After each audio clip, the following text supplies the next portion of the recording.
आज इस विषय पर चर्चा के दौरान एक के बाद एक कई मत प्रस्तुत हुए। पक्ष प्रतिपक्ष की अपनी अपनी मजबूत सीमाएं होती हैं और उसका ध्यान रखते हुए सबने जो बातें कही उसमें मैं ज्यादा कुछ नहीं जोड़ना चाहता, पर हां, मैं समझता हूं कि इस सदन में बैठे हुए जितने भी युवा सांसद हैं उनको इस जिम्मेदारी का एहसास जरूर होना चाहिए कि आज उन्हें अपनी पार्टी या उनकी पक्ष की आवाज बनने से ज्यादा जरूरी है युवाओं की जमात की आवाज बनना। वो युवा जिनके मन में ढेरों सवाल हैं और आज शायद वो उन सवालों के हल या समाधान से ज्यादा इस बात को गौर से सुन रहे होंगे कि क्या उनके सवालों को हमारी संसद में उठाया जा रहा है या नहीं, या फिर कहीं पर निगाहें कहीं पर निशाना की तर्ज पर युवाओं का सवाल बनाकर अपनी अपनी सियासत की जा रही है। अध्यक्ष महोदय, सवाल मेरे जहन में भी कौंध रहे हैं, आखिर भारतीय समाज की विचार यात्रा का एक कौन सा ऐसा मोड़ है जहां पर एक युवा को इतना मजबूर कर दिया जाता है कि वो जिंदगी से हार मान लेता है। हैदराबाद सेंट्रल यूनिवर्सिटी के रिसर्च स्कॉलर ने व्यवस्था से निराश होकर आत्महत्या कर ली, और वहीं दूसरी ओर देश की एक प्रसिद्ध यूनिवर्सिटी आजकल इन दिनों चर्चा में सिर्फ इसलिए है क्योंकि विषय देश विरोध से लेकर जुड़ा हुआ है। मेरी समझ के परे है कि देश विरोध की भाषाओं पे चर्चा या बहस की जरूरत की संभावना ही कहां है। जो गलत है वो गलत है। देश में अगर देश विरोधी नारे लग रहे हैं, अगर विभाजनकारी तत्व यहां पर जेएनयू हो या फिर किसी और यूनिवर्सिटी में छात्र राजनीति का सहारा लेकर अगर अपनी इंटेंशंस को साधने की कोशिश कर रहे हैं तो वो गलत है और उसके खिलाफ कार्रवाई की जानी चाहिए। पर साथ ही में मैडम स्पीकर, हम सब ये भी मानते हैं कि देशद्रोह की भावना महज एक भटकाव नहीं है, ये एक अक्षम्य अपराध है और भारत की माटी में पला बड़ा शायद ही कोई ऐसा व्यक्ति होगा जिसकी ऐसी मानसिकता होगी। पर अगर कुछ ऐसे तत्व हमारे समाज में हैं तो हमारा तंत्र, हमारा समाज सक्षम है उनको हमारे समाज से हटाने के लिए। उनको इतनी ताकत है कि वो उनको निपटा सकें। पर साथ में मैडम स्पीकर, हमें इस बात को भी हमेशा याद रखना चाहिए कि बोलने की आजादी का मतलब देश के दुश्मनों की आवाज बनना कतई नहीं है और इस बात को भी कतई बर्दाश्त नहीं किया जा सकता। ऐसे मसलों को गंभीरता से हैंडल करना बहुत जरूरी है। मैडम स्पीकर, पिछले दिनों प्रशासनिक स्तर पर मिस हैंडलिंग की वजह से, मैडम स्पीकर, मैं आपसे आग्रह करूंगा, मुझे हमारी छोटी पार्टी है पर मुझे 2-4 मिनट में मैडम, मैं एक युवा सांसद, मैं छात्रों की भावनाओं को भी रखना चाह रहा हूं। और मैडम,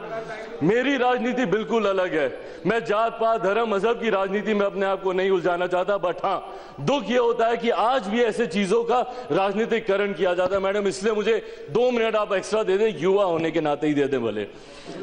प्रशासनिक स्तर पर मैडम मिस हैंडलिंग की वजह से कई बार सामान्य बातें छात्र राजनीति और उसके बाद राष्ट्रीय राजनीति का मुद्दा बन जाती है और उसका परिणाम यह होता है कि देश के सामने जो सही मुद्दे हैं, जो एक्चुअल मुद्दे जिसके ऊपर हमें चर्चा करनी चाहिए, उससे भटककर हम लोग बाकी मुद्दों पर पूरा समय अपना व्यर्थ कर देते हैं। यहां पर गलती किसकी है, हमें इस बात को भी जानने की जरूरत है। Madam speaker, Hyderabad central university में पिछले दिनों जो कुछ हुआ उसमें हमारी पार्टी के सांसद आदरणीय रामचंद्र पासवान जी के नेतृत्व में, जो कि दलित सेना हमारी पार्टी का प्रकोष्ठ है, उनके नेतृत्व में वो वहां गए और वहां से आने के बाद उन्होंने जो जानकारी मेरे समक्ष दी, उसके बाद मेरे जहन में बस एक ही सवाल उठता है कि रोहित के साथ जो कुछ हुआ, क्या इस सदन में बैठा कोई भी सदस्य उसे सही ठहरा सकता है? क्या उनकी मां को जिस दर्द, जिस पीड़ा से गुजरना पड़ रहा है, क्या हम सब मिलकर भी उनके उस दर्द को कम कर सकते हैं? मैडम स्पीकर, मैं विनम्रता से इस बात को भी कबूल करता हूं कि अगर थोड़ी और संवेदनशीलता से अगर इस मुद्दे को हैंडल किया जाता तो शायद आज नतीजे कुछ और होते। पर मैं धन्यवाद देना चाहता हूं हमारी केंद्र की सरकार का कि इन्होंने तुरंत, और लोक जनशक्ति पार्टी की तरफ से भी प्रमुखता से मांग रही थी कि इसकी न्यायिक जांच हो, एक स्वतंत्र एजेंसी द्वारा इसकी निष्पक्ष जांच कराई जाए। मैं धन्यवाद देता हूं कि टाइम बाउंड इस जांच आदेश दिए गए और जब रिपोर्ट सामने आएगी तो दूध का दूध, पानी का पानी हो जाएगा। पर सबसे ज्यादा पीड़ा मैडम मुझे यह सोचकर होती है कि अगर रोहित की आत्महत्या में अगर उनका बैकग्राउंड, अगर उनकी दलित पृष्ठभूमि अगर एक कारण है, तो समाज की ऐसी विचार यात्रा से असंतोष मैडम स्पीकर मुझे भी है। इसीलिए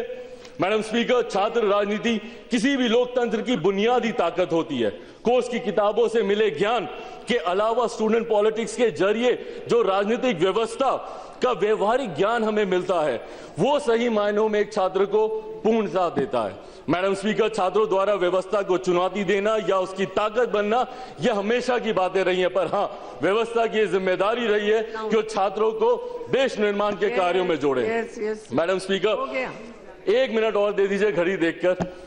मैं जेएनयू के मैडम स्पीकर कई पूर्व और कई मौजूदा छात्रों के मैडम स्पीकर में संपर्क में रहा हूं, और दूसरे प्रदेशों की तरह हमारे बिहार से भी कई छात्र जेएनयू जाते हैं और उसमें से कई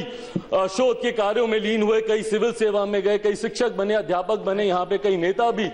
मौजूद होंगे जो जेएनयू से आए होंगे। मैडम स्पीकर, मुझे जेएनयू पर गर्व है और मुझे उम्मीद है कि अधिकांश सदस्य मेरी इस भावना से सहमत होंगे जब मैं कहता हूं कि मुझे जेएनयू पर गर्व है। जरूरत है मैडम हमें ऐसे मुद्दों के राजनीतिकरण से बचने की जरूरत है, और ये मैं आग्रह करूंगा अपने राजनेताओं से और राजनीतिक दलों से कि मैडम जब ऐसे विषय हो, हमारे छात्र सक्षम है मैडम, हमें अपने आप को छात्र राजनीति से जितना हो सके दूर रखना चाहिए। हमारे छात्र सक्षम है अपना भला बुरा सोचने के लिए, वो सक्षम है अपनी गलतियों से सीखने के लिए। हमारे देश का भविष्य है मैडम स्पीकर, वो गलती करेंगे, सीखेंगे, पर जब हम उसमें राजनीतिकरण करते हैं, जब हम ऐसे मुद्दों को फोटो अपॉर्चुनिटी बनाते हैं, जैसा हमारे कलीग साथी ने अभी कहा कि पॉलिटिकल डेस्टिनेशन हम बना देते हैं, टूरिज्म के तौर पर लोग जाते हैं, फोटोज खिंचवाते हैं, ये गलत है मैडम स्पीकर। अंत में मैडम स्पीकर,